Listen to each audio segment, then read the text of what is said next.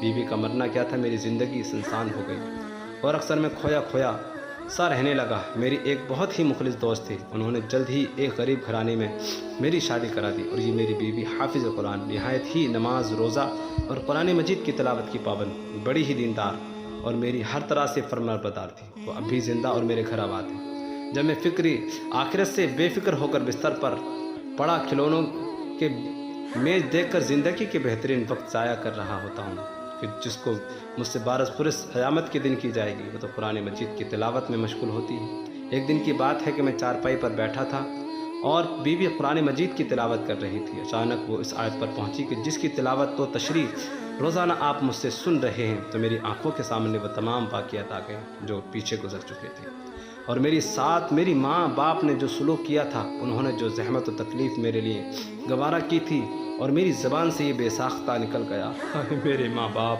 اور میں ہوش میں نہ رہا۔ غرض اب اتنے عرصے کے بعد مجھے اپنے ماں باپ کی یاد آئی کہ زمانہ دراز گزر گیا، ہائے افسوس، میری آنکھوں سے آنسو آ گئے۔ میری بیوی دوڑی ہوئی آئی اور سمجھی کہ شاید مجھے کوئی تکلیف ہو گئی، لیکن اس کے بار بار دریافت کرنے پر میں نے اسے پورا واقعہ جلدی سنا دیا۔ اب مجھے بڑی بے چینی ہوئی کہ میں اپنے والدین کو کیسے پاؤں۔ میں تو دوسرے دن ہی اپنے ماموں کے یہاں گیا، لیکن وہاں پہنچ کر میری حیرت کی انتہا نہ رہی جب مجھے یہ معلوم ہوا کہ والدین کئی مہینوں پہلے گھر جانے کے بہانے سے یہاں سے روانہ ہو چکے ہیں۔ بس اتنا سنتے ہی میری پیروں تلے زمین نکل گئی۔ ہائے بڑھاپے اور نظر کے نہ ہونے کی حالت میں کہاں گئے ہوں گے۔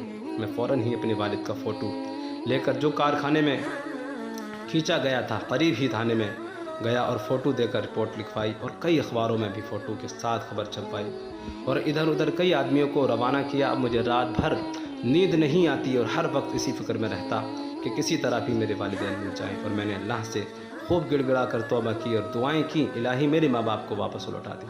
تیسرے روز ایک پولیس والا آیا اور اس نے مجھے بتایا کہ جو شکل آپ نے لکھوائی تھی بالکل اسی سے ملتی جلتی شکل کا ایک بوڑھا آدمی ایک قبر میں بیٹھا فاتح پڑھ رہا تھا۔ میں دوڑتا ہوا قبرستان پہنچا تو معلوم ہوا کہ وہ میرے چچا تھے۔ میں ان کے قدموں پر گر پڑا اور اپنے والدین کو دریافت کرنے لگا۔ چچا نے نظر اٹھائی اور 2 سامنے والی قبروں کو مخاطب کر کے پکارا، کہا، بھائی اکرم اور بھابھی زبیدہ، دیکھو تمہارا لاڈلا افسر آیا ہے۔ اکرم میرے والد کا، زبیدہ میری ماں کا نام تھا۔ چچا جان کے منہ سے یہ بات سن کر میں اوندھے منہ قبر پر گر پڑا اور پھوٹ پھوٹ کر زاروں قطار رونے لگا۔ پھر کیا بنتا، پھر کیا پچھتائے، کیا ہے جب چڑیا چگ گئی کھیت، بس اتنا کہہ کر مولانا صاحب خاموش ہو گئے۔